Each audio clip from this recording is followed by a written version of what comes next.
Hello, my name is Sarah, and I am your chakra coach.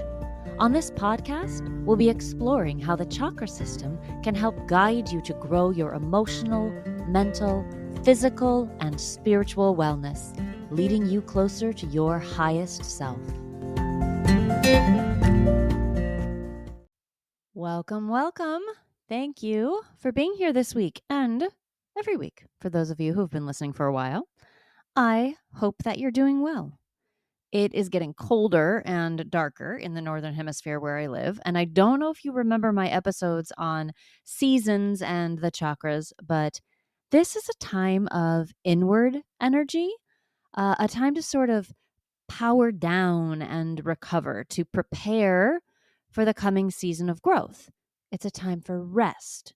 And I know we don't really live in a world that honors that exactly. So if you're trying to live more in tune with nature, you may have to be creative in how you find that rest, that recovery, the downtime, especially if this is when you have a lot of holiday celebrations going on. Unfortunately, there is plenty of this yin time left after the December holidays. We can, at the very least, be thinking about how we want to approach it. I know that's what I'll be thinking about over the next few weeks. My guest today is Ruth Fearnow, and we're going to be talking about a process that she calls therapeutic mindfulness. Several months ago, I did an episode on spiritual bypassing, and this is kind of adjacent to that. Now, Ruth's specialty is helping those of us who accidentally, or maybe intentionally, I don't know, but those of us who use mindfulness or meditation to avoid trauma rather than as a tool to process it, as a way to avoid our feelings instead of feel them. She has a really beautiful way of explaining this, why we do it, what it can look like, the problems with doing it, the fact that it's totally natural and 100% human to do it. But when we avoid processing our feelings, as you've probably heard me say like 1,000 times, we do more harm than good. Sometimes long-term harm that impacts our daily choices. So, Ruth will take us through how to have non-judgmental, focused attention and use what she calls allowing phrases to show us how to use mindfulness to sit with our emotions instead of avoid them, to process our trauma. Ruth Fearnow is a therapist, an author, and a speaker. Her first book, which is also called Therapeutic Mindfulness, is a synthesis of her decades long meditation practice and her work healing trauma and mental distress. Ruth's private journey, and she'll talk about this a little bit in the episode, began when she was a young woman, when she found herself studying Kung Fu and Qigong in China. It was there that she began a very serious meditation practice. And while, of course, a meditation practice skill takes years to develop, this was her first big step to understanding mindfulness practices. And Ruth's evolution into a trauma therapist has enabled her to integrate this age-old wisdom with trauma-informed insight. So as a result, she's developed healing philosophies and the process of therapeutic mindfulness, which she practices personally, and she teaches to her clientele, many of whom use it on their own, just like she's going to teach you how to do in this episode. Therapeutic mindfulness has been adapted for professional use by colleagues in the mental health field. And when she's not working or spreading the word of therapeutic mindfulness, Ruth enjoys singing, community theater, and time with her family. Now, she and I spent some time in this conversation integrating our practices, her process and my work with the chakras, and it was just so interesting. Her process is really lovely, and I think you will get a lot out of what she shares. All of her social media links and everything you need to know are all in the show notes, so enjoy the conversation about therapeutic mindfulness with Ruth Fearnow. Welcome to the show, Ruth. I'm so glad you're here. How are you doing today? I'm good. It's life is always interesting, always throws stuff at us. We could go on a long diatribe about my last week. It's been interesting, but I am super duper grateful that I've been given the tools that I have, because even when it's interesting, which usually means a combination of good and bad things Sure. happening, I'm rarely so ruffled as when I was in my 20s. Fair enough. So I'm writing it, and I there's a lot of beautiful things going on as well, even when Excellent. it's crazy. I do feel like interesting is sometimes like the nice word for complicated. And that's fine, right? Like a little complication's not too bad. But yeah, you're right. Absolutely. Like tools to manage the complications and interesting things that happen in our life are so incredibly valuable. And that actually is lovely because that's what we're going to kind of talk about today, except we're taking a little bit of a different tack. It's a little bit of a when those tools go wrong kind of. I know There is some of that. that's super dramatic. Um, but we're going to talk about sort of almost misuse of mindfulness and meditation. I hate to say misuse because that's, I don't know, it feels judgmental and like maybe we shouldn't be using those tools or we should, Maybe less effective use. yeah, there we go. Less effective, less Yeah. efficient use of these tools. So we're going to get into that in a second. But Ruth, you're a therapist, and so you do a lot of work with people who have PTSD, complex trauma, things like that. I guess I would love to know a little bit about sort of how you got into that and why you started bringing mindfulness techniques into that work. And then also, let's talk about how those techniques sometimes get used in a way that is less effective for treating trauma. So, starting easy breezy, easy breezy. So you just threw everything at me. I know. It was literally everything. That's an hour's worth of episode right there. Okay, let's start with the Um, beginning. You're a therapist. yeah. How did you get into that, and why did you start bringing mindfulness into your practice? Well, it's funny that the first thing you mentioned, you were talking about in the pre-talk about, people that follow their intuition. And that was a lesson I had to learn. I knew that I wanted to be a therapist and an actress when I was in sixth grade. I must say I am both, actually. I don't get paid to be an actress, but it's a good time. Um, and so I don't know. I was given that understanding. And then when I grew up and I was getting ready to go into college, I'm like, I vaguely remember, I remember that I thought that I want to be a therapist. And I'm like, yeah, hardly. I'm not going to do that. No, I There is don't. What was that no thought? way. Getting close to people's big emotions and that stuff, vulnerability, no, thank you. That is clearly not going to happen. So I get into my first career. I'm in information technology. Did that for 17 years. You didn't know that, did you? I did not know that, and I also I'm probably mistaken, but that actually feels like the literal opposite of therapy. Like, Well, because I like to have a good time with whatever's going on, I jokingly say, well, I fixed computers, now I fix people. But but you all can't right. fix another person, so it's really tongue in cheek. No, I have a very practical analytical brain. So information technology to me is like doing puzzles for a living. I like puzzles. I've always liked puzzles. That's how I see it in retrospect. And so I find it interesting, keeps my intellectual brain happy, but it didn't warm my heart. It didn't feel some kind of need. I felt that there was a bigger purpose, something that would mean something to me. And so even though I very much enjoyed my profession, I was so restless and always looking for what I'm supposed to be doing. And it's what I call my existential crisis. I had it for years. I would always call my dad and have long, long conversations. Maybe I can go back to school and be a chemist. Maybe I can be an engineer. Maybe I can be this. Maybe I can be that. And I was just stuck. And then I don't even know how, but when I was 26, it hit me and I remembered, but it's not like I remembered with my brain. It's like I remembered with my soul. You're supposed to be a therapist. And it hit me. And I'm like, oh, I'm supposed to be a therapist.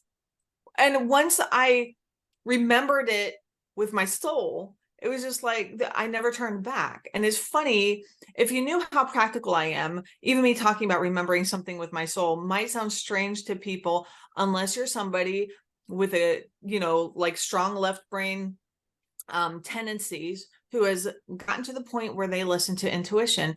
And I think what probably happened, so that happened when I was 26, right before I turned 27, or maybe it was 27 even, but when I was 25, I went to Shaolin, China, and I started studying Kung Fu and Qigong, and I started getting serious about a meditation practice. And after that, I had a breakup. And when I had the breakup, I had this realization that I had sensed how things were going to end. Not even just that things were going to end, but the feeling around here's what's not going to work and here's how it will feel. So I had that knowledge already, and it kind of surprised me. And then I glanced back. So if anyone knew me in my early 20s, I'm not shy, and I was a flirt. So I dated, it was easy for me to find people to date. And I realized in retrospect, I've always known how it would end every single time. And so that was a realization. I need to start listening to whatever that is. So I think starting a serious meditation practice and realizing that there's wisdom in me that is way smarter than my brain could ever be led me to being open to hearing what I needed to know. And that is, you're supposed to be a therapist. And That once also I sounds like remembered it it with would, my, yeah, I was gonna say that also sounds like it would sort of transition into using meditation and mindfulness in your practice because you'd already seen the value of it in your own life. yes, well, I didn't even have a bachelor's degree in IT because they didn't have those back then. I went to Microsoft class and became a Microsoft certified systems engineer. Some old school IT guys will know what that is. So I had to go back for my bachelor's and then my master's, and my master's wasn't 2 years, it was 4 years. So by the time I'm graduating, or by the time I'm, getting done with that, I've already been meditating for a decade, seriously. And so to ask why I became a therapist, that doesn't really say why, other than I was supposed to, but that's how what that journey looked like. And then the meditation, in my mind, I'm thinking, emotional growth, all emotional growth is spiritual growth. And that ties into meditation and all this stuff. So it's naturally going to be part of what I share. And so I was a therapy intern still in school, and I was doing therapy under supervision. And already I'm guiding people through guided visualizations, and I'm customizing it for every person in front of me based on what's going on with them. And it isn't just feel good stuff. It's like if they had a realization or there's something they needed, I would help guide them into that to deepen their understanding. So just what I had learned in practice just naturally fed into me as a therapist. It was already there. That's so interesting. Yeah, I love it that you were supposed to be a therapist, right? Like, how did you get into it? Well, I was supposed to be. That actually makes perfect sense to me, and I think it will to a lot of people listening as well. But it is important to note, like, you have to listen to that. Like, you could have the thought in your mind your entire life, I'm supposed to be a therapist, and never act on it. That's also a possibility. So you're using mindfulness, meditation, all of those techniques in your therapy. At what point, hmm, let me go back. We talked about when we use meditation and mindfulness in a way that is not effective in treating our emotional trauma or supporting our emotional spiritual growth. What do you mean by that? Because isn't that what meditation is for? Like, meditation supports your emotional and spiritual growth. Like, how could it not? I love the question, the way you put it. How could it not? So glad you asked. Let me tell you. First, let me throw down first that I am a big fan of all the meditation. There's a reason why Time Magazine put two entire special edition just on the research behind mindfulness, on the brain training, on the growth of the chain training, the shrinking of the amygdala, all the wonderful things that happen. I am a big fan of all the mindfulness, all the meditation, guided visualization, guided Same, contemplation, contemplative same. prayer, all the things, All of right? it. Yep. Big They're fans right here. You wonderful. and me. Love them. Big fans. Yes, yes, Not, yes. not dissing them in any way, not telling anybody no or they're bad. Absolutely. No, no, it's wonderful stuff. And I'm a big fan and I still teach people that stuff. What happened was I'm teaching that stuff as, I'm teaching people to follow their own practice. I'm teaching people who've never heard of this stuff. I'm in the Midwest.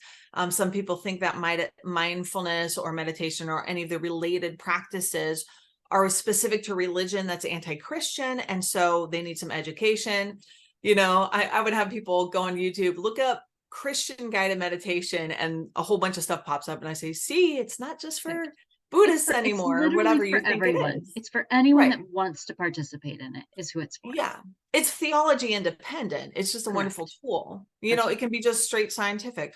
So all that stuff is really good. And so I'm teaching people that. And so I have a person, and this happened fairly commonly when somebody grew up with so much chaos in their life and chaos with the people around them, and they have no idea how to use any emotional regulation. And they learn something like, the easy one is a guided visualization. I'm going to put you at the beach and you're going to feel the sun on your skin and smell the salt air and hear the waves and feel the sand on your toes and see the horizon and just all the wonderful things. And it's going to feel so peaceful.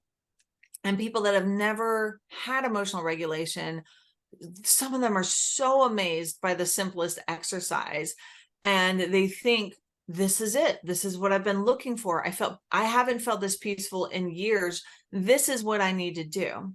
And I had one in particular that has such a aversion, an intense, like let's say way above average intense aversion of feeling and facing stuff, just a ton of fear in her heart. And so she gets this and she runs with it. She's thinking, oh, this is great. She writes a thesis on it. I mean, it's crazy. And I believe now what happened was, every time something uncomfortable came up, I'm at the beach, and she would do that on purpose to make the bad feeling go away.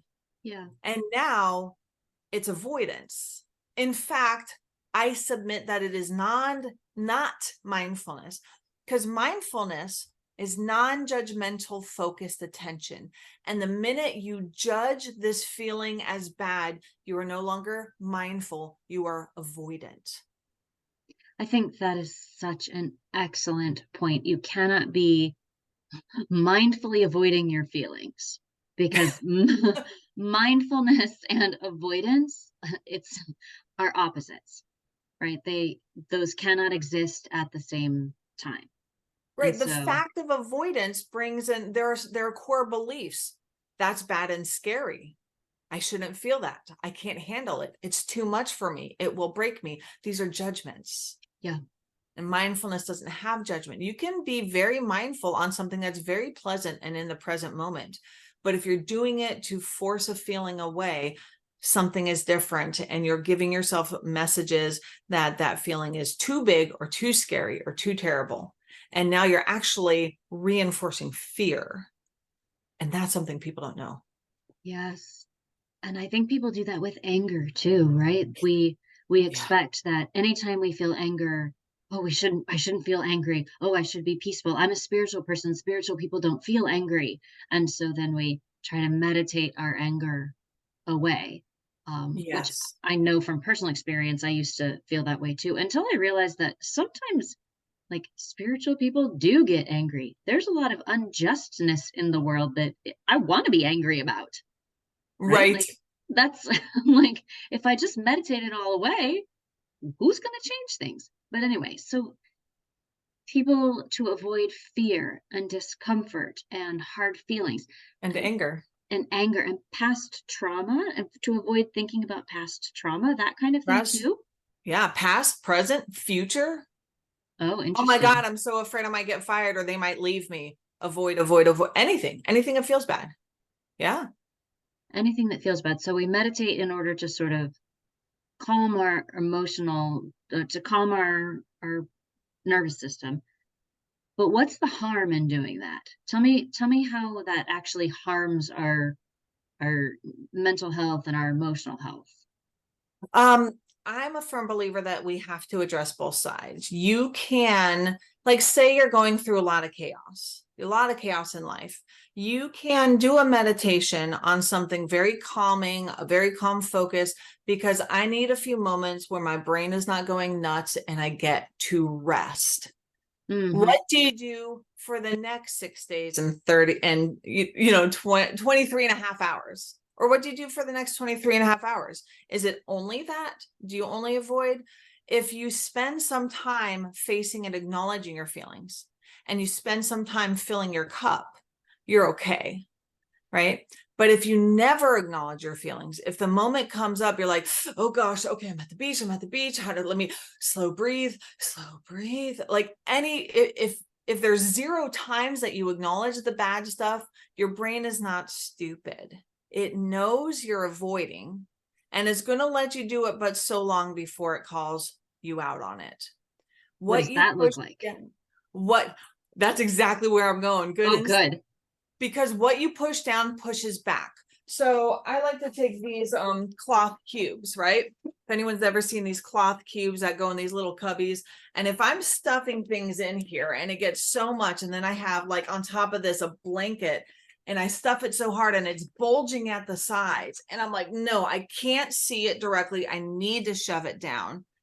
It will explode. You can imagine the seams ripping and it explodes. What you push down pushes back. Feelings will not be ignored. And the way it looks when it explodes sideways, I can't look at it, but it's going to come out. Nightmares, panic attack, rage attacks. Feelings will not be ignored. They will be triggered. You can be peaceful, and the wrong thing happens and it triggers, and it feels exactly like when your dad yelled. It feels exactly like when this happened. It feels exactly like when whatever, or when it's really shoved down, you might not make any connection. A lot of therapy is unraveling those connections to help heal origins, right? So if you shove it down hard enough, you'll have no idea. I can tell you that as a trauma therapist, if somebody comes to me and they have panic attacks and they know what triggers it, that is way, way better than if you have panic attacks with no idea why.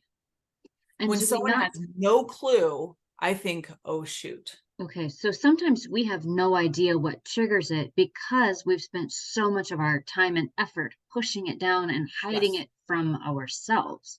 Yes. I feel like I've also seen this where these feelings get pushed down and then will manifest themselves as like phantom pain, or phantom pain, headaches, illnesses, things like that, simply because, well, from a practical standpoint, you weaken your immune system when you push trauma down like that, and then you don't have the capacity to fight off things that come in from the outside. So ulcers, heart disease, yeah, all kinds of things. Muscle, you can get joint pain sometimes because your muscles are always clenched so hard. Your neck and shoulders can be clenched so much that you pull your spine out of alignment and you need the chiropractor all the time. Yes, very good point. Physical as well. So okay, so that sounds like a whole like process to like be digging down to find those things. But I think a lot of people have like kind of some idea what they're hiding from, what they're avoiding. Are there ways that we should be? How do we know in ourselves? How do we know if we're using our meditation practice to avoid our feelings, or if we're using our meditation practice and our mindfulness practice as part of our emotional processing? Like, how can we tell the difference in ourselves? That's an interesting question, one I haven't gotten specifically before. And as we go along our path, if we're trying to listen to the voice within, the voice that has wisdom, one woman that I was working with, when we were done with something, or if I'm trying to have her go inward, I would just ask her, check, is there anything you're avoiding today? She knew right away. She knew the answer. You don't think about it if you don't ask. But if you check in with your wise place inside and you're like, do I feel like I'm avoiding anything in this session? She knew instantly. In general, I think it really does go back to, we need to take some time where we're facing it. It's funny. So I don't know if it's we haven't brought it up yet, but I have this book called Therapeutic Mindfulness, and the chapter about the process of therapeutic mindfulness, which is how to use mindfulness specifically to heal uncomfortable feelings. That's just a few pages long. That's not a long thing at all. This process is half a page, and then I describe it to give more detail. The process on the chapter on resistance is, I think it's 26 pages long or something. That's like, it's like 10 times as long as the process, because the process is simple, but your mind is complicated. So I think in an individual session, you can check, did I face it enough today? And you'll feel that. Or am I hardcore avoiding something now?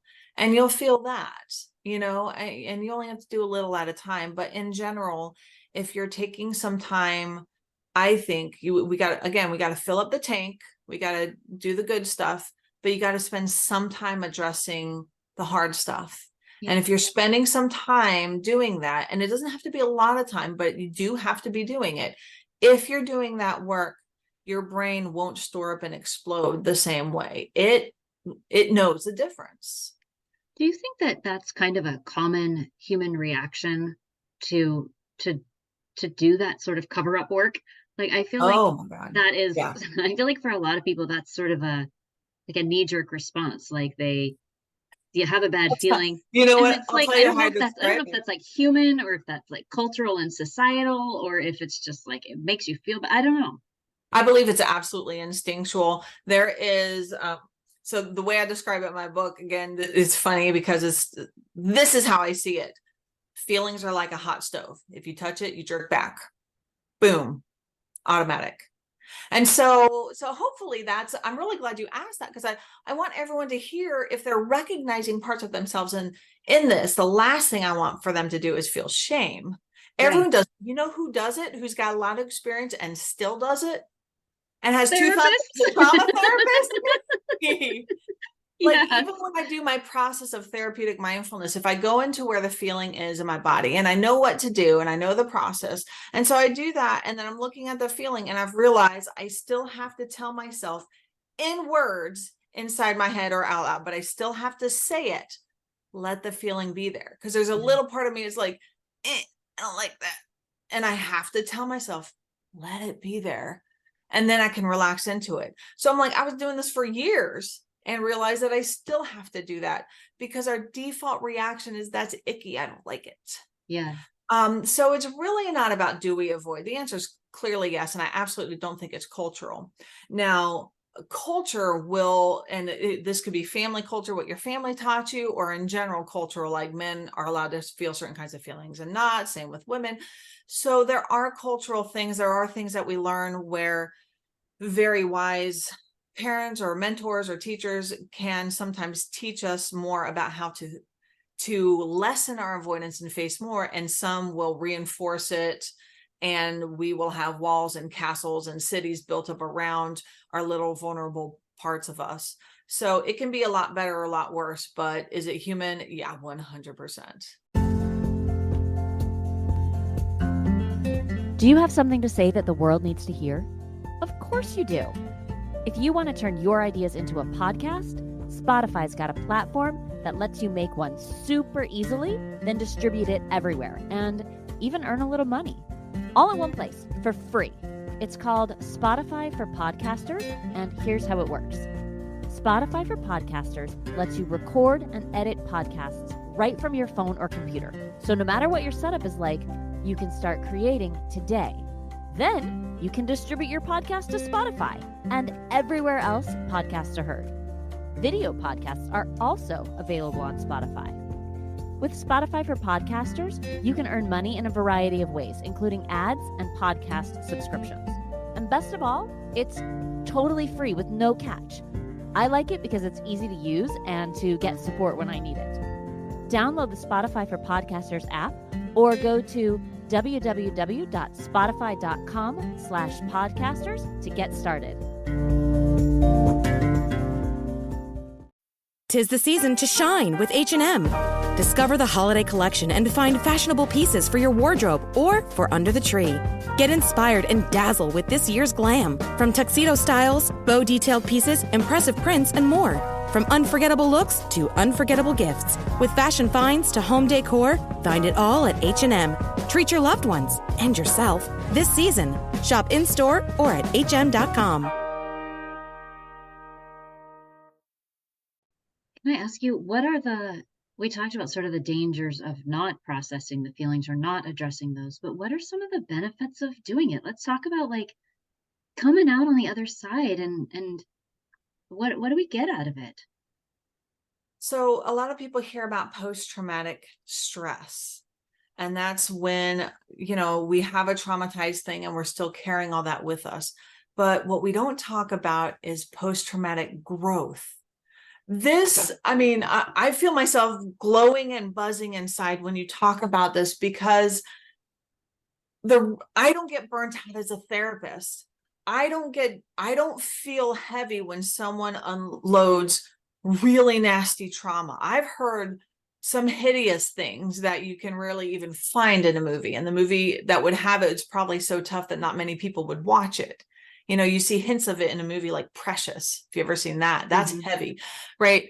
And sometimes I've heard some stuff that's worse than that. So it's just like, there's heavy stuff. And the moment someone's facing it, it is so inspiring, because what I believe is, let's say you're going through life and you have maybe this level of functioning, we'll have a baseline. And then something traumatic happens and your functioning goes down and you've got anxiety, you've got flashbacks, you're hypervigilant, you don't trust people, your relationships are shattered, your temper is on and off. You just don't know, like all this stuff is happening to you. If you heal that trauma, you don't go back to baseline. You go way beyond where you ever were before. Because when you come out of the depths, you have a wisdom, compassion, and understanding that you could not have comprehended before you went through that. Post-traumatic growth is so beautiful that I could never conceive walking through this life without doing the work, because it leads me places and leads my clients places that we could never have imagined for ourselves.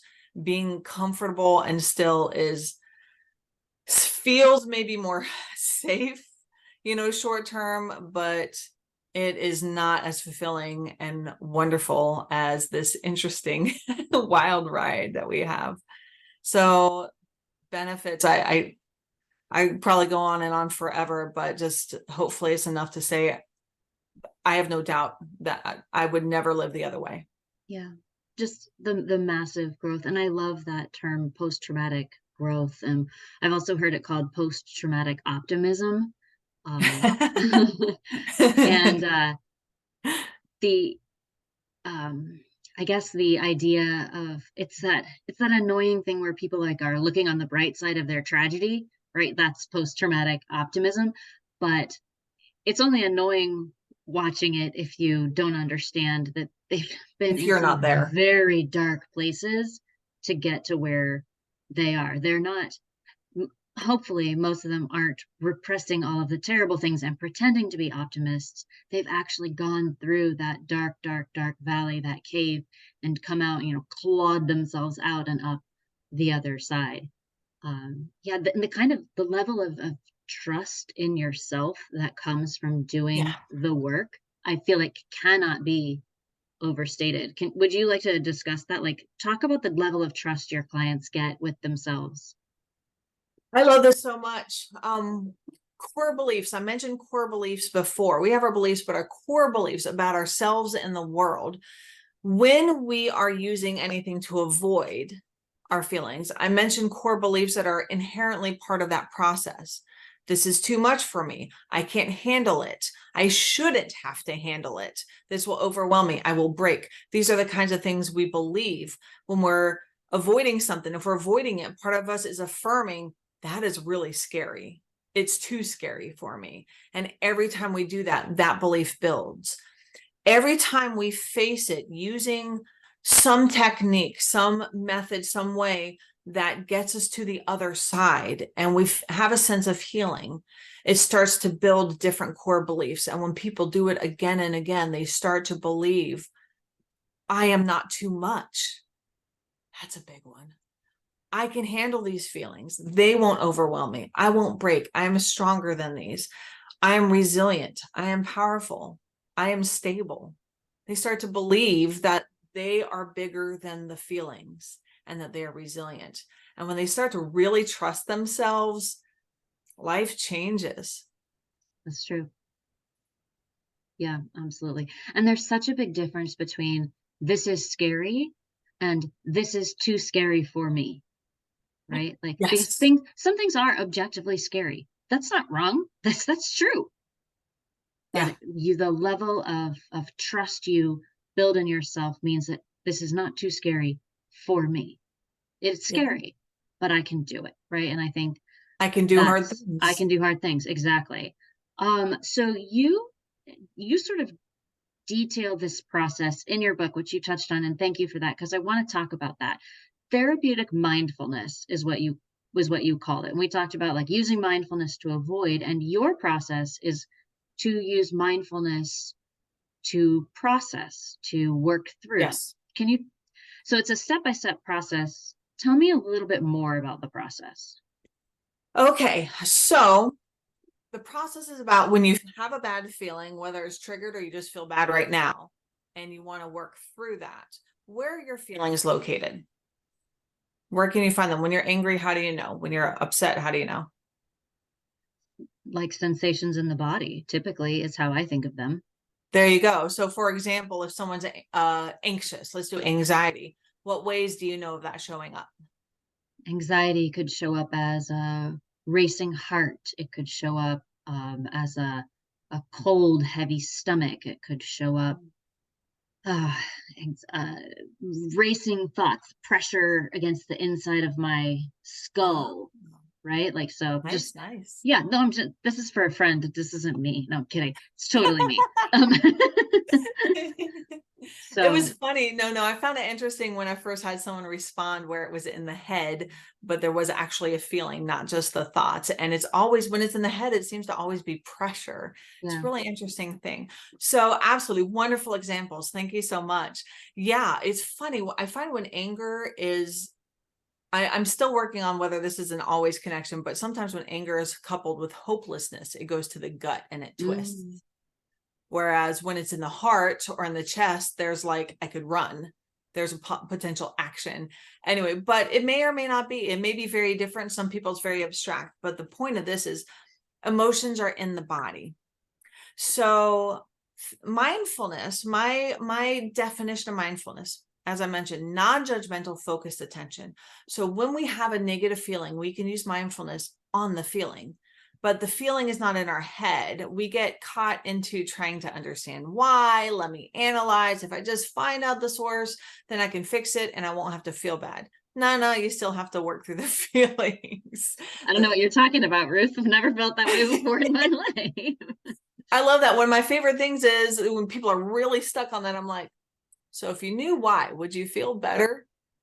Usually they realize that they wouldn't, but sometimes they don't. Anyway, but you Well, can it's go just directly. another What if you avoidance just, strategy, right? You're like, oh, if I can simply think my way out of this feeling, I won't have to feel the feeling. It's just another avoidance strategy. good catch. That's exactly it. If I figure out why, I won't have to feel.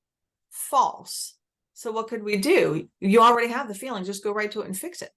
If we knew how, which, I didn't know this growing up. Most people don't know this growing up. So using mindfulness on your negative feelings or on your uncomfortable feelings, I'll say, what we need to do is get out of our story, our narrative, the thoughts. We need to get out of those and we need to go to where the feelings are. And that's in the body. Could be in the chest, the stomach, the head, the shoulders, the jaw, the neck, could be wherever. But it starts with, where do you feel it in your body? And then I have a series of questions that I ask. I call the body focusing questions that can get to get you that focus, that hyper focus. In fact, the focus will become so, I guess, hyper. Yeah. You become so focused on the actual feeling that the story either fades in the background or it's gone. And then we can actually do work at the source. So, for example, I was doing a workshop a few weeks ago and a woman had shame, and shame is one of the things that you can't fix with your head. That shame will be stuck. But she had shame, and so I said, well, if it was its own entity, And where would it be? Where would it be in her body? How big would it be? Well, she says it's a large granite rock in her stomach, right? Okay, if it had a color, what would it be? Well, it's kind of marbled gray. Okay, if it had a temperature, what would it be? It's cold. If it had a texture, what would it feel like? It's rough and there's layers of it. Oh, and she shows me how big it is, and it's just heavy. So there's a heaviness to it. Yes, it's heavy. So by this point, she's out of her logical mind, because this is not logical, right? There's not actually granite in her stomach, but her subconscious is showing up and expressing this shame as a large granite rock in her stomach that's cold, it's heavy, it's rough. And once she's hyper focused on that by using those body focusing questions, then I bring in the second aspect of mindfulness, which is non-judgment. I say, okay, let it be there. Let it be uncomfortable just for now. These are the mindful phrases that I talk about. They're all in the appendix. Let it be there. Open up to it. And a really important point of it that I'll give people at some time is this feeling is just a part of you that's hurt, and we don't want it to be alone. So stay with it. And so I keep checking in. What I do in this process is I'll go back and forth between the focused attention and the non-judgment. So I'll ask her, what's it doing now? And I think it got a little less cold and heavy. And then after a while, I asked, okay, so what do you notice about the rock? Well, it's not in my stomach anymore. It's sitting on my lap. That was a first, by the way. I never had anyone have the feeling come out and sit on their lap. I'm like, okay, we're going to go with this, because the weirder, the better. And I'll tell you why. Your logic is not in control when it's weird. This is your subconscious mind expressing something. It's like dreams. Dreams don't make sense. So if the feeling does not make logical sense, it means your logic is not controlling the narrative. Your subconscious mind is doing it. So now the rock is sitting in her lap, and it's granite and it's big. It's less cold than it was. It's less heavy, but it's still there. And so I'm like, okay, well, let it sit there. Just be with it. Notice it. Give it space to express. Be curious. Whatever happens. These are all non-judgmental phrases to help you allow the process. And as we're going through that, I have her check in at one point. I'm like, okay, so what's happening with the rock now? Well, it flew off into space somewhere. Oh, okay. And she noticed at that point, I think I can ask for help. There's something at work that she felt shame if she needs to ask for help. And it was so heavy, she was paralyzed in that situation. So I'm like, okay, so you can ask for help. So when you think about, the target that was upsetting for you, what do you notice in your body now? And I'm thinking she might be cleared, but she has another layer of emotion come up. Shame is gone. She can ask for help, but she says, but I need to make sure they're right. So I'm like, okay, so let's go back to your body. What do you notice? Where is it in your body? It might be light and fluffy and happy, but it wasn't. She says, I feel it in my left arm. I can ask, but I need to keep people at a distance. I need a check. I need to be protective. Okay, so I walk her through the feelings in her arm. Next thing I know, it's a breastplate. It's a metal plate from her hips to her shoulders. And it's got rusty screws, rusty bolts on all four corners, and is covering. The imagery of a dam or a shield or a plate or a cage, those are actually very common metaphors for us when we need to protect. So she's got this breastplate that is protecting her. And so I ask her all the body focusing questions. Let's get super hyper focused on this plate over your chest. And then I give her the allowing phrases. Let it be there. It's a hurt part of you. Let it show up however it needs to. Your job is just to listen. That's your only job. And the plate starts shrinking, and then it shrinks, and then it shrinks. And then it's just one little corner left, and then it peels off. And now there's a plastic shield. It's porous. It's not as hard and protective. So her fear and mistrust has eased up a lot, and now there's room for stuff to come and go because it's porous, but there's still some protections. And all that we did in 20 minutes in a workshop in front of a crowd. And so I stopped her there. So the process of therapeutic mindfulness is to essentially, to simplify, it's just to alternate between the hyper focus on the feelings in your body and the non-judgment and the allowing phrases. And you just go back and forth and back and forth and notice changes in your body. I imagine it's easier to do like so many things like with a guide or with somebody to It help you is. It through is. it, but it sounds like something that you could actually practice and make progress, in the on your own. If If you you can tolerate some emotions, you can do it. I've had people that I've had to train and teach them until they emotionally believe that they were strong enough. Mhm. I've had other people come to me, we do it in the first session, they start doing in between sessions and they're done with me in 6 weeks.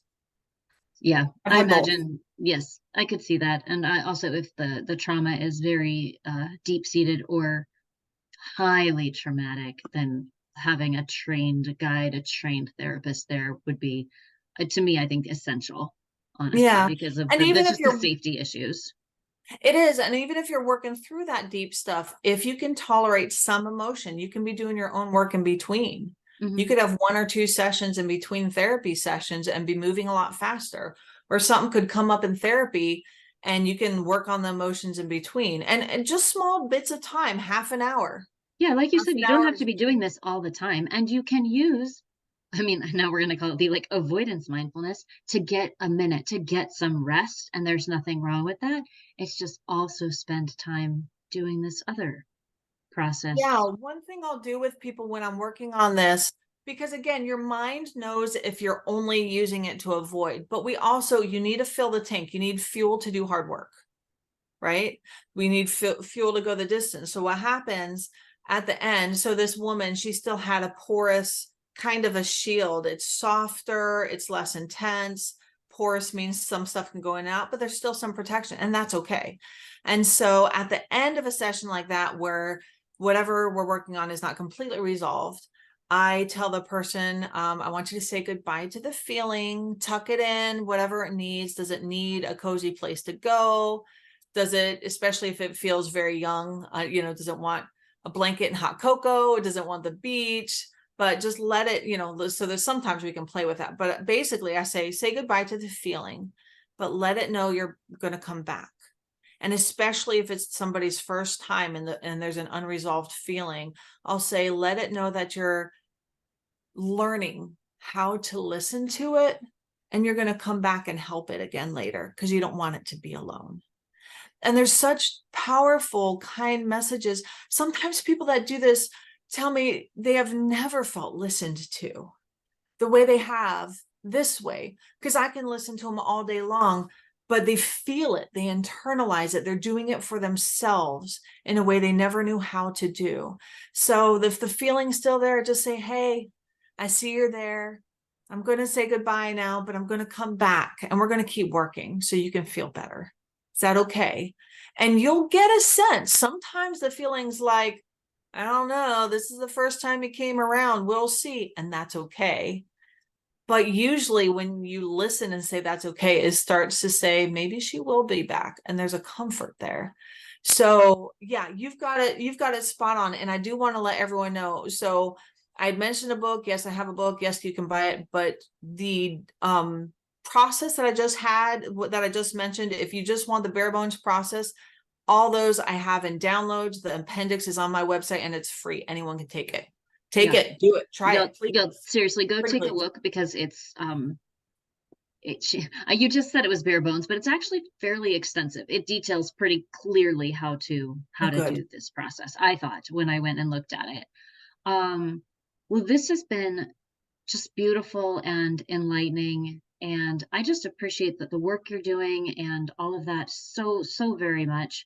Um, if people are interested in your book, where can they get it? Is that on your website? Is that like an Amazon thing? Where's the book available? It's everywhere. Amazon, Therapeutic Mindfulness. My name is Ruth Fearnow. Or you can go on my website, ruthfearnow.com, RUTH, and Fearnow, my last name is spelled how it sounds, FEARNOW, like be afraid right now, ruthfearnow.com. I will, and I'll also, of course, put all of that in the show notes so people can get an easy click on it. Ruth, thank you so much for being my guest today.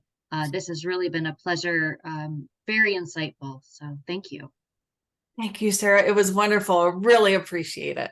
Have a great day, and I will talk to you soon.